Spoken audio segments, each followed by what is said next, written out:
আমাদের দেশটা যে এত পরিমাণ সুন্দর তা বলার বাইরে। আমি আমার দেশকে প্রচুর পরিমাণে ভালোবাসি। আমি আমার দেশকে প্রচুর সম্মান করি।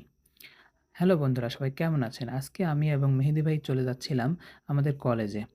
তো সেখানে আজকে আমরা ঘুরতে যাচ্ছি। সেখান থেকে আমরা একটু খাওয়া-দাওয়া করব। তো আপনারা ভিডিওটা স্কিপ করবেন না, দেখতে থাকুন। তো বন্ধুরা, আজকে আমাদের রাজবাড়ী জেলার অনেক সুন্দর একটি পরিবেশ দেখা যাচ্ছে। তো আমরা ২ জনও কিন্তু আমার পুরনো একটি ফ্রেন্ড ধরতে গেলে। আমরা একসাথে পড়াশোনা করি। আমাদের সামনে এক্সাম, সবাই আমাদের জন্য দোয়া করবেন। তো ফাইনালি আমরা রাজবাড়ী শহরটা আপনাদেরকে পরিচয় করিয়ে দিলাম। আর এটা হচ্ছে আমাদের রাজবাড়ী জেলা। তো আমরা ফাইনালি একটু খাবারের জন্য এখানে বসেছিলাম। এখানে আমরা কিছু কাওয়া বিরিয়ানি নিয়েছিলাম। এই খাবারটা আমাদের কাছে মোটামুটি অনেক ভালোই লাগে। তাই আমরা মাঝে মধ্যে এই খাবারটা ট্রাই করি। কারা, কারা খেয়েছেন এমন খাবার অবশ্যই কিন্তু কমেন্ট করে জানাবেন। তো বন্ধুরা, আমাদের রাজবাড়ির আজকে যে পরিমাণ জ্যাম গেছে যা বলার বাইরে। ঢাকার মতো আমাদের এখানে কিন্তু প্রচুর পরিমাণে জ্যাম হয়।